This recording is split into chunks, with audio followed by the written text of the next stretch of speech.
तो जैसा कि लास्ट एपिसोड में हमने देखा था, जियांग की बातों को सुनने के बाद मिस लुओ जो होती है उसे बहुत ही ज़्यादा गुस्सा आ जाता है। गुस्से में चिल्लाते हुए उसे बोलती है कि तुम सपने देखते रहो, मैं तुम्हारे सामने कभी नहीं झुकने वाली। और उसके इतना बोलते के साथ ही हम जैंग मिंग को देखते हैं, जो कि जियांग डी के सामने आ जाता है। और जियांग डी के सामने आने के बाद उसे बोलता है कि जियांग डी, क्या सच में तुम मेरा रास्ता जो है वो यहाँ पर रोकने वाले हो? जो सुनकर जियांग डी जो होता है वो जैंग मिंग से बोलता है कि जैंग मिंग, नहीं, तुम यहाँ पर गलत समझ रहे हो। अगर तुम यहाँ से जाना चाहते हो तो जा सकते हो, मैं तुम्हें रोकने वाला बिल्कुल भी नहीं हूँ। लेकिन यहाँ पर तुम्हारे साथ में जो ये मिस लुओ है, इसे यहीं पर ही रुकना होगा, मैं इसे जाने नहीं दे सकता। जो सुनते के साथ ही जैंग मिंग जो होता है वो एकदम से मिस लुओ के सामने आ जाता है। मिस लुओ के सामने आने के बाद उसे बोलता है कि सिस्टर लुओ, आप जो है वो मेरे पीछे ही रहना। और इतना बोलने के बाद वो चिल्लाते हुए बोलता है कि क्या तुम्हें लगता है कि ऐसा पॉसिबल भी है कि मैं उसे यहाँ पर छोड़कर जाऊँ? जो सुनते के साथ ही जियांग डी जो होता है वो जैंग मिंग से बोलता है कि जैंग मिंग, मुझे समझ में नहीं आ रहा कि आखिर तुम यहाँ पर करना क्या चाह रही हो। वो बस एक न्यू डिसाइपल है, और क्या तुम बस न्यू डिसाइपल के लिए मेरी जियांग फैमिली के खिलाफ जाना चाहते हो? क्या तुम्हें लगता भी है कि ये लड़की जो है वो इस चीज़ के लायक है जो कि तुम उसके लिए यहाँ पर ये कर रहे हो? मुझे भी ऐसा बिल्कुल भी नहीं लगता कि ये लड़की इस चीज़ के लायक है। जो सुनते के साथ ही जैंग मिंग जो होता है वो उसके सामने आ जाता है। और उसके सामने आने के बाद बोलता है कि बिल्कुल ये नॉर्मल सी बात है कि अगर ये यहाँ पर बस एक नॉर्मल डिसाइपल होती तो मैं तुम्हारी जियांग फैमिली को अपना एनिमी नहीं बनाता, क्योंकि पूरे लिंग जीवस एक्ट के अंदर यहाँ पर तुम्हारी जियांग फैमिली के लोग फैले हुए हैं। लेकिन अगर बात की जाए मिस लुओ की, तो मिस लुओ जो है वो यहाँ पर कोई नॉर्मल डिसाइपल नहीं है, बल्कि हम दोनों ही एक दूसरे के प्यार में यहाँ पर पड़ चुके हैं और जल्दी ही हम दोनों यहाँ पर कपल बनने वाले हैं। तो इसीलिए मैं उसे यहाँ पर इस तरह से मुसीबत में नहीं छोड़ सकता। और जैंग मिंग की इस बात को सुनने के बाद मिस लुओ भी काफ़ी ज़्यादा शौक हो जाती है और उसे समझ में ही नहीं आता कि वो अब क्या बोले। जो सुनने के बाद अब जो जियांग डी होता है वो भी थोड़ा सोचने लगता है और सोचते हुए बोलता है कि क्या सच में ये सच है? क्योंकि अगर तुम्हारी बात को सुनने के बाद मिस लुओ के फेस को देखा जाए तो इसके फेस को देखने के बाद ऐसा बिल्कुल भी नहीं लग रहा कि जो तुमने यहाँ पर बोला है वो पूरी तरह से सच है, क्योंकि ये तो इस बात को सुनने के बाद और भी ज़्यादा शौक लग रही है। जो सुनते के साथ ही जैंग मिंग मिस लुओ के पास में आ जाता है और उसके पास में आने के बाद बोलता है कि सिस्टर लुओ, इन लोगों को सच जो है वो बता दो। जो सुनकर मिस लुओ जो होती है वो उन लोगों से बोलती है कि हाँ, जो ब्रदर जैंग मिंग है वो यहाँ पर पूरी तरह से सच बोल रहे हैं। हम लोग जो है वो जल्दी ही कपल बनने वाले हैं, क्योंकि एक दूसरे को देखने के बाद हम दो एक दूसरे के प्यार में पड़ चुके हैं। और इतना बोलते के साथ ही वो अपने मन में सोचती है कि ब्रदर जैंग मिंग ने मुझसे कहा था कि वे टेम्परेली इस सिचुएशन से निकलने के लिए इस तरह की टेक्निक का इस्तेमाल करेगी, और वैसे भी ये मेरी ही अच्छाई के लिए है, तो इसीलिए मैं सच्चाई जो है वो यहाँ पर बाहर आने नहीं दूंगी। और उसके इतना बोलते के साथ ही अब जो जियांग होता है वो भी मिस लुओ के सामने आ जाता है। और मिस लुओ के सामने आने के बाद बोलता है कि मिस लुओ, मैंने नहीं सोचा था कि तुम इतनी ज़्यादा चालाक होगी कि अपने लिए इतनी जल्दी ऐसे लड़के को ढूंढ लोगी। लेकिन मुझे एक चीज़ जो है वो समझ में नहीं आ रही कि आखिर तुम्हारा प्राउड और तुम्हारा गुस्सा जो है वो कहाँ पर चढ़ा गया, क्योंकि तुम तो इस तरह की लड़की नहीं थी। जरा देखो तो तुमने यहाँ पर इस सिचुएशन से खुद को बचाने के लिए अपनी बॉडी को ही बेच दिया। मैंने कभी भी नहीं सोचा था कि तुम खुद को प्रोटेक्ट करने के लिए इस तरह की चीज़ों का इस्तेमाल करोगी। जो सुनने के बाद मिस लुओ जो होती है उसे उसके ऊपर थोड़ा गुस्सा आ जाता है और वो गुस्से में चिल्लाते हुए उसे बोलती है कि जियांग, तुम अपनी बेफालतू की बकवास करना बंद करो। क्या तुम्हें ऐसा लगता है कि तुम यहाँ पर बेफालतू के शब्दों को बोलोगे और मैं यहाँ पर गुस्सा हो जाऊंगी?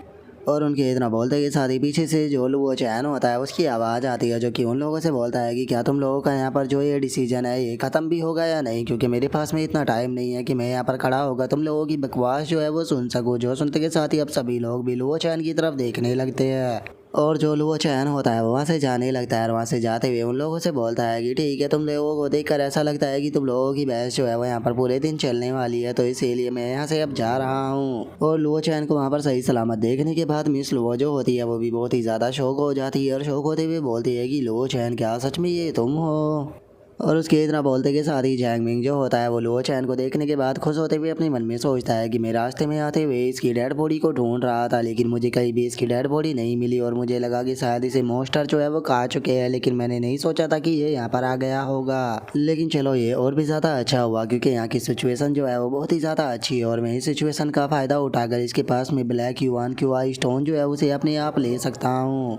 और उसके इतना सोचते के साथ ही अब ये काई जो होता है वो चिल्लाते हुए लुओ चैन से बोलता है कि लुओ चैन, तुम्हारी हिम्मत कैसे हो गई यहाँ पर इस तरह की बकवास करने की? क्या तुम्हें लगता है कि तुम यहाँ पर जो चाहे वो बकवास कर सकते हो? तुम्हारे जैसा एरोगेंट पर्सन जो है वो मैंने आज तक नहीं देखा। तुम्हारी औकात जो है वो यहाँ पर एक नॉर्मल मोर्टल से ज़्यादा कुछ भी नहीं है, लेकिन उसके बाद भी तुम खुद को यहाँ पर ऐसे दिखा रहे हो जैसे कि तुम सबसे ज़्यादा सुपीरियर हो और तुमसे ऊपर कोई भी ना हो। और उसकी इस बात को सुनने के बाद लुओ चैन जो होता है वो भी रुक जाता है और रुकते हुए उसे बोलता है कि अच्छा, तो मैं तुम्हारी नज़रों में बस एक मामूली सा मोर्टल हो, लेकिन अगर सच बताओ तो मेरी नज़रों में तो तुम मोर्टल भी नहीं, बस एक मामूली से कीड़े हो।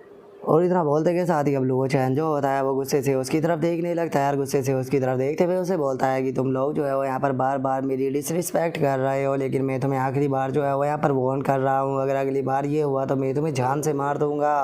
और लुओ चैन की इस बात को सुनने के बाद ये काई जो होता है वो और भी ज़्यादा गुस्से में आ जाता है और गुस्से से बोलता है कि ये क्या इस बास्टर्ड का दिमाग जो है वो ख़राब हो चुका है, जो कि ये मुझसे इस टोन में बात कर रहा है। और इतना बोलकर वो अटैक करने ही वाला होता है, लेकिन तभी उसके सामने जियांग जो होता है वो आ जाता है और वो सामने आने के बाद बोलता है कि रुको, अभी इसके साथ में यहाँ पर मेरा खुद का मैटर जो है वो सेटल नहीं हुआ।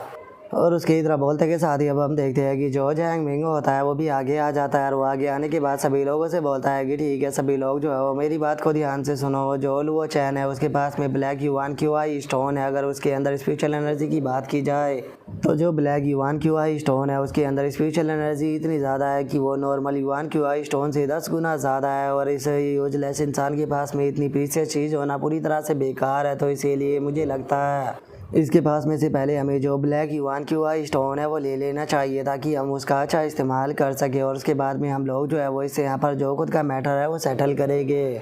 जो सुनते के साथ ही जियांग भी काफ़ी ज़्यादा खुश हो जाता है और खुश होते हुए बोलता है कि इस तरह का युआन क्यूआई स्टोन जिसके अंदर की नॉर्मल युआन क्यूआई स्टोन से 10 गुना ज़्यादा एनर्जी है, ये तो सुनने में भी बहुत ही ज़्यादा एक्साइटेड लग रहा है। लेकिन मुझे यहाँ पर तुम्हारी बात जो है उसके ऊपर यकीन नहीं है कि हो सकता है कि तुम हमसे यहाँ पर झूठ बोल रहे हो, तो इसीलिए मैं उस ट्रेजर को अपनी आंखों से देखना चाहूँगा। और उसके इतना बोलते के साथ ही जो ये काई होता है वो आगे आ जाता है और वो आगे आने के बाद लुओ चैन से बोलता है कि लुओ चैन, मैं तुम्हें यहाँ पर एक मौका जो है वो देने वाला हूँ, मेरे सामने नील डाउन कर माफ़ी मांगो, जिसके बाद हो सकता है कि मैं तुम्हारी लाइफ को बख्श दूँ। जो सुनते के साथ ही लुओ चैन जो होता है वो गुस्से से उसकी तरफ देखते हुए उसे बोलता है कि तुम एक पागल कुत्ते हो जो कि इस चीज़ को नहीं जानता कि उसे किस टाइम पर रुक जाना चाहिए। जो सुनते के साथ ही ये काई को अब और भी ज़्यादा गुस्सा आ जाता है और वो गुस्से में लुओ चैन के ऊपर अटैक करते हुए बोलता है कि बास्टर्ड, तुम्हारा मुंह जो है वो बहुत ही ज़्यादा चलता है, अब मैं तुम्हें यहाँ पर तब तक पीटूंगा जब तक कि तुम मर नहीं जाते। और इतना बोलकर वो लुओ चैन के ऊपर अटैक को करने ही वाला होता है, लेकिन तभी हम देखते हैं कि लुओ चैन जो होता है वो अपनी स्टिक को निकाल कर उसके थोपड़े पर देकर मारता है और लुओ चैन की स्टिक इतनी ज़ोर से उसके थोपड़े पर लगी होती है कि हम देखते हैं कि वो दूर जाकर गिरता है। जो देखने के बाद जो चैन ट्यांग होती है वो भी चिल्लाते हुए ये काई के पास में आने लगती है और अब ये काई के पास में आने के बाद वो उसकी नब्ज़ जो होती है उसे चेक कर देखने लगती है, जहाँ पर कि उसे पता लगता है कि वो बेहोश हो चुका है। जो देखने के बाद वो सभी को बताती है कि ये बेहोश हो चुका है। जो सुनते के साथ ही जैंग मिंग जो होता है वो भी लुओ चैन के सामने आ जाता है और वो लुओ चैन के सामने आने के बाद उससे बोलता है कि तुमने केवल एक ही अटैक कर उसे नॉक डाउन कर दिया, तुम कोई ऑर्डिनरी पर्सन नहीं हो सकते, तो इसीलिए मुझे बताओ कि आखिर तुम हो कौन। जो सुनकर लुओ चैन जो होता है वो वहाँ से जाने लगता है। वहाँ से जाते हुए उन लोगों से बोलता है कि मैं वो पर्सन हूँ जिसके साथ में तुम्हें पंगा जो है वो नहीं लेना चाहिए, नहीं तो तुम लोगों के लिए बिल्कुल भी सही नहीं होगा। और लुओ चैन के इतना बोलते के साथ ही चैन ट्यांग जो होती है वो एकदम से लुओ चैन के सामने आ जाती है और वो लुओ चैन के सामने आने के बाद उसे बोलती है कि वहीं पर ही रुक जाओ, क्या तुम्हें लगता है कि हमारे साथी के ऊपर इस तरह से अटैक करने के बाद तुम यहाँ से ऐसे ही जा सकते हो। जो सुनते के साथ ही लुओ चैन गुस्से से उसकी तरफ देखते हुए उससे बोलता है कि अगर तुम मेरे हाथों से यहाँ पर पिटना नहीं चाहती हो तो चुपचाप मेरे रास्ते से हट जाओ। और लुओ चैन की इस बात को सुनने के बाद चैन ट्यांग जो होती है उसे लुओ चैन के ऊपर काफ़ी ज़्यादा गुस्सा आता है और वो गुस्से में चिल्लाते हुए उससे बोलती है कि लुओ चैन, आखिर तुम यहाँ पर खुद को समझ के आ रहे हो, तो वो तुम्हारे अटैक को डिफेंड नहीं कर रहा था, इसीलिए तुमने धोखे से उसके ऊपर अटैक कर दिया।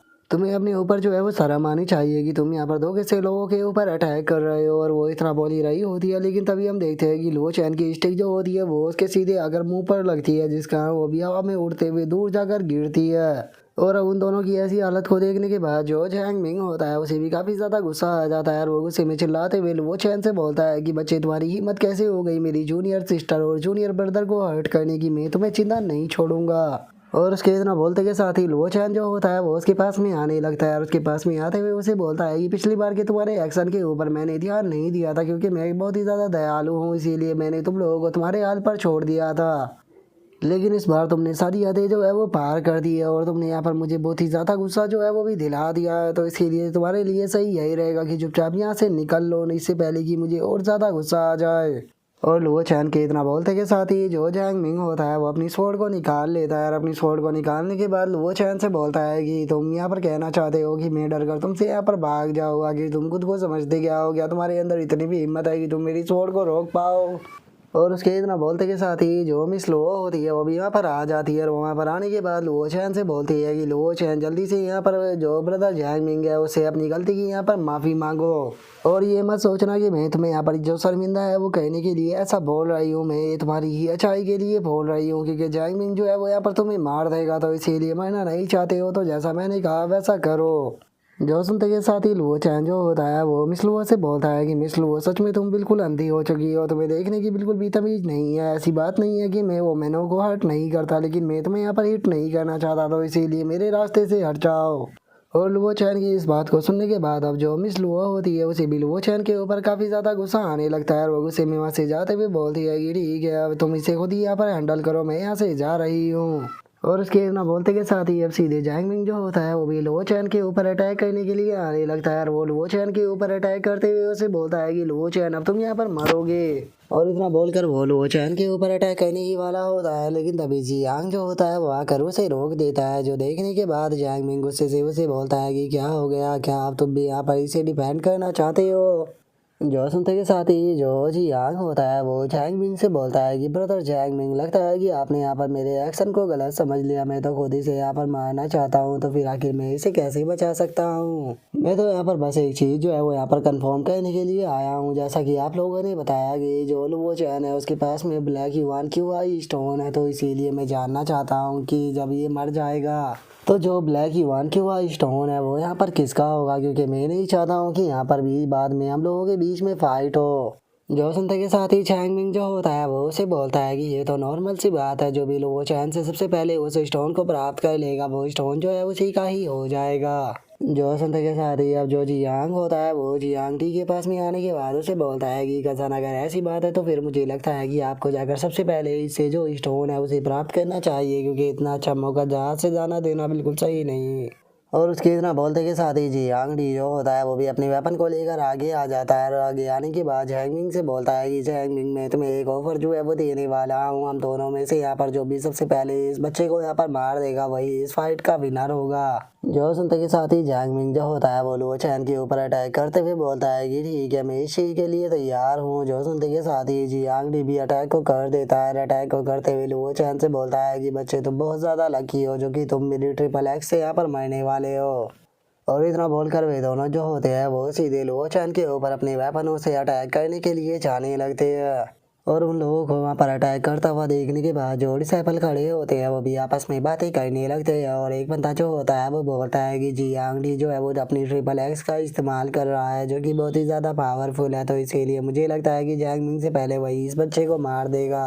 जो सुनते के साथ ही दूसरे वाला बंदा जो होता है वो बोलता है कि तुम्हें जैंग मिंग जो है उसे भी हल्के में नहीं लेना चाहिए, वो एक स्वॉर्ड एक्सपर्ट है, तो इसीलिए मुझे लगता है कि वही पहले इस बच्चे को मारेगा। जो सुनकर तीसरे वाला बंदा जो होता है वो बोलता है कि चाहे यहाँ पर कोई भी किसी को भी मारे, लेकिन यहाँ पर इस बच्चे की डेस्टिनी तो पूरी तरह से क्लियर हो चुकी है कि ये बच्चा हर हाल में यहाँ पर मरने वाला है, चाहे तो जैंग मिंग के हाथों से मरे या फिर जियांग डी के हाथों से। और उन लोगों की इतना बोलते के साथ ही हम देखते हैं कि वे दोनों लुओ चैन के बिल्कुल पास में पहुंच चुके होते हैं, जिन्हें देखने के बाद लुओ चैन जो होता है वो उन लोगों से बोलता है कि क्या सच में तुम लोगों को लगता है कि तुम यहाँ पर मुझे हर्ट कर पाओगे।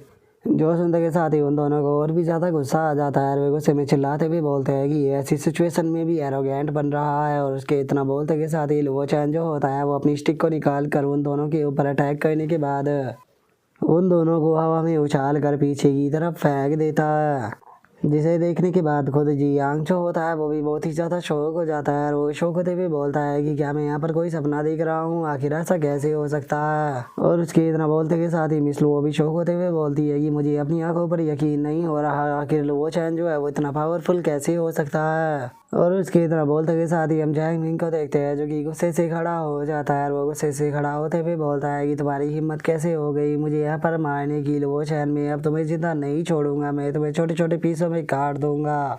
और इतना बोलते के साथ ही जैंग मिंग जो होता है वो लुओ चैन के ऊपर अटैक करने के लिए आने लगता है, लेकिन तभी लुओ चैन जो होता है वो दोबारा से अपनी स्टिक से उसके ऊपर अटैक कर देता है, जिस कारण हम देखते हैं कि वो वहीं ज़मीन पर गिरकर बेहोश हो जाता है।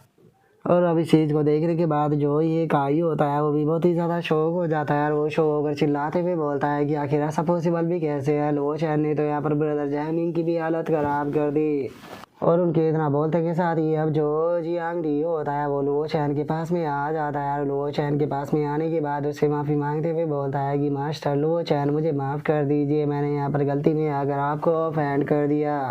अगर मुझे शुरू में आपकी पावर के बारे में थोड़ा सा भी अंदाज़ा होता तो मैं कभी भी इस प्रकार की जो है वो गलती नहीं करता। तो इसीलिए अपनी इस बेकार सी गलती के लिए मैं यहाँ पर आपसे दिल से माफ़ी जो है वो मांगना चाहता हूँ। और जियांग डी को ऐसे लुओ चैन से माफ़ी मांगता हुआ देखने के बाद जो जियांग होता है उसे बहुत ही ज़्यादा गुस्सा आ जाता है। और गुस्से में चिल्लाते हुए बोलता है कि कज़न, आखिर तुम इस बंदे से यहाँ पर इस तरह से माफ़ी क्यों मांग रहे हो। और जियांग की इस बात को सुनने के बाद जियांग डी जो होता है वो गुस्से में चिल्लाते हुए जियांग से बोलता है कि तुम चुपचाप अपने मुंह को बंद करो। और उसके इतना बोलते के साथ ही अब लुओ चैन जो होता है वो जियांग डी की तरफ देखते हुए उसे बोलता है कि वैसे तो मैं यहाँ पर काइंडनेस को हमेशा ही एक्सेप्ट करता हूँ, लेकिन मैं तुम्हारी इस माफ़ी को यहाँ पर एक्सेप्ट नहीं कर सकता क्योंकि तुम्हारा ब्रदर जो है उसने मुझे बहुत ही ज़्यादा गुस्सा दिलाया है। तो इसीलिए अगर तुम चाहते हो कि मैं तुम्हें यहाँ पर तुम्हारी गलती के लिए माफ़ करूँ तो उसके लिए जो तुम्हारा भाई है उसके चेहरे के ऊपर तुम्हें बहुत ही ज़ोर से हिट करना होगा। और लुओ चैन के इतना बोलते के साथ ही जो जियांग होता है वो लुओ चैन के सामने आ जाता है। और उसके सामने आने के बाद बोलता है कि लुओ चैन, मैं मानता हूँ कि मैंने तुम्हें यहाँ पर अंडर एस्टिमेट कर दिया था, लेकिन इसका मतलब ये नहीं है कि तुम्हारे अंदर इतना ज़्यादा कॉन्फिडेंस आ जाए कि तुम यहाँ पर जो चाहे वो बकवास कर सको। क्या सच में तुम्हें ऐसा लगता है कि तुम्हारे बस एक कहने पर जो मेरा कज़न है वो मुझे यहाँ पर मार देगा? लगता है कि तुम्हें अपनी ज़िंदगी से प्यार नहीं रहा। और उसके इतना बोलते के साथ ही जो जियांग डी होता है वो सीधे आकर जियांग के चेहरे के ऊपर एक रैपर जो होता है वो लगा देता है, जो देखने के बाद जियांग भी बहुत ज़्यादा शौक होता है। और शौक होते हुए जियांग डी से बोलता है कि ब्रदर, आप ये क्या कर रहे हो। जो सुनते के साथ ही जो जियांग डी होता है वो जियांग से बोलता है कि अपने मुंह को बंद रखो। क्या मैंने तुम्हें शुरू में नहीं बोला था कि तुम्हें यहाँ पर चुप रहना है? ये रैपर जो था वो मास्टर लुओ की तरफ से था तुम्हारे चेहरे पर, क्योंकि तुम बहुत ही ज़्यादा बोलते हो। जो सुनते के साथ ही जो जियांग होता है उसे जियांग डी के ऊपर और भी ज़्यादा गुस्सा आ जाता है। और वो चिल्लाते हुए बोलता है कि कज़न, आप ऐसा कैसे कर सकते हो? क्या आप सच में इस बेकार से कचरे से यहाँ पर डर गए? जो सुनते के साथ ही जियांग डी जो होता है वो उसके गाल पर एक और रैपर जो होता है वो शेक देता है। और सेकने के बाद उसे बोलता है कि मैंने कहा चुपचाप जाकर जो मास्टर लुओ है उनसे यहाँ पर माफ़ी मांगो। और उसके इतना बोलते के साथ ही हम जियांग का चेहरा देखते हैं जो कि रैपर लगने के कारण सूज चुका होता है। और अब वो लुओ चैन के सामने आ जाता है। लुओ चैन के सामने आने के बाद उसे माफ़ी मांगते हुए बोलता है कि लुओ चैन, में गलत था, मुझे माफ़ कर दो। और इतना बोलते के साथ ही जो जियांग होता है वो एकदम से गुस्से में आ जाता है। और गुस्से में लुओ चैन की तरफ देखते हुए बोलता है कि लुओ चैन, तुमने जो कुछ भी किया है उसे मैं भूलूंगा नहीं, याद रखना, मैं इसका बदला जरूर लूंगा। और उसके इतना बोलते बोलते ही हम देखते हैं कि लुओ चैन की स्टिक जो होती है वो सीधे आकर उसके गाल पर टकराती है, जिस कारण हम देखते हैं कि वो भी हवा में उड़ता हुआ काफ़ी दूर जाकर गिरता है। और वहीं दूसरी तरफ जो लुओ होती है वो जाकर जो चैंग मिंग होता है उसे उठाने लगती है। और उसे उठाते हुए बोलती है कि ब्रदर चैंग मिंग, आप ठीक तो हो ना? जो सुनकर जैंग मिंग जो होता है वो मिस लुओ से बोलता है कि सिस्टर लुओ, मुझे लगा था कि लुओ चैन कमज़ोर है, इसीलिए मैंने उसके ऊपर मर्सी दिखाने के लिए उसे हिट नहीं किया और ना ही पावरफुल उसके ऊपर अटैक किए। लेकिन मैंने ये कभी भी नहीं सोचा था कि जो लुओ चैन है वो यहाँ पर इतना ज़्यादा यहाँ पर बेकार इंसान होगा कि वो मेरे ऊपर अपनी पूरी पावर से इस्तेमाल कर देगा इस सिचुएशन का फ़ायदा उठाकर। और अब जैंग मिंग की इस बात को सुनते के साथ ही जो मिस लुओ होती है वो चिल्लाते हुए लुओ चैन से बोलती है कि लुओ चैन, क्या तुमने सुन लिया? ब्रदर जैंग मिंग जो थे उन्होंने यहाँ पर तुम्हारे ऊपर मर्सी दिखाई, तुम्हें यहाँ पर सही से ट्रीट किया, लेकिन उसके बाद भी आखिर तुम ऐसा कैसे कर सकते हो? तुम्हें अपने ऊपर जो है वो शर्म आनी चाहिए। अभी भी तुम्हारे पास में एक आखिरी मौका है, अब आकर जो ब्रदर जैंग मिंग है उनसे यहाँ पर माफ़ी मांग लो, जिसके बाद वे तुम्हें माफ़ कर देंगे। और मिस लुओ की इस बात को सुनने के बाद लुओ चैन जो होता है वो भी वहाँ पर रुक जाता है। रुकने के बाद मिस लुओ से बोलता है कि मिस लुओ, लगता है कि तुम अभी भी नहीं समझ पाई हो कि यहाँ पर आखिर हो क्या रहा है। सच में मैंने तुम्हारे जैसी बेवकूफ़ इंसान जो है वो आज तक नहीं देखी। सच बताओ तो तुमसे ज़्यादा समझदार तो ये मोटा कीड़ा जो है वो निकल गया, क्योंकि ये सिचुएशन को समझ गया है। और वहीं अगर तुम्हें देखा जाए तो तुम पूरी तरह से इडियट हो। और अब खुद को मोटा कीड़ा बताता हुआ देखने के बाद जो जियांग डी होता है वो बहुत ही फनी तरह से लुओ चैन की तरफ देखने लगता है। और वहीं दूसरी तरफ जो लुओ चैन होता है वो मिस लुओ को एडवाइस देने के बाद चुपचाप वहाँ से चला जाता है। और उसके वहाँ से चले जाने के बाद जो जियांग होता है वो जियांग डी के पास में आने के बाद उससे बोलता है कि कज़न, क्या वो सच में पर्सन जो था वो बहुत ही ज़्यादा पावरफुल था, जो कि आपने खुद को उसके सामने इस तरह से सबमिट कर दिया, इवन कि आपने यहाँ पर मुझे हिट भी किया। तो मुझे बताओ कि आखिर यहाँ पर हुआ क्या था? जो सुनते के साथ ही जियांग डी जो होता है वो भी थोड़ा सोचने लगता है। और वो सोचते हुए जियांग से बोलता है कि अगर सच बताओ तो मैं खुद भी इस चीज़ को पूरी तरह से समझ नहीं पाया हूँ। लेकिन अगर बात की जाए उस टाइम की जिस टाइम पर मैं इसे यहाँ पर फाइट कर रहा था, तो इसके ऊपर अटैक करने के लिए मैंने अपनी पूरी स्ट्रेंथ जो थी उसका इस्तेमाल किया था, लेकिन उसके बाद भी इसने केवल एक ही अटैक कर मुझे हवा में उड़ा दिया। जिसे देखकर ये चीज़ कहना बिल्कुल भी गलत नहीं होगा कि लो चैन के पास में बहुत ही ज़्यादा टेरिफाइंग स्ट्रेंथ जो है वो मौजूद है। और अब जियांग दी के इतना बोलते के साथ ही हमारा आज का एपिसोड जो होता है वो यहीं पर ही कंप्लीट हो जाता है। तो नेक्स्ट एपिसोड के अंदर देखिए कि आगे क्या होता है। अगर आप लोगों को वीडियो अच्छी लगी हो तो लाइक करना, चैनल को सब्सक्राइब करना। मैं मिलता हूँ नेक्स्ट एपिसोड में, तब तक के लिए बाय बाय गाइस।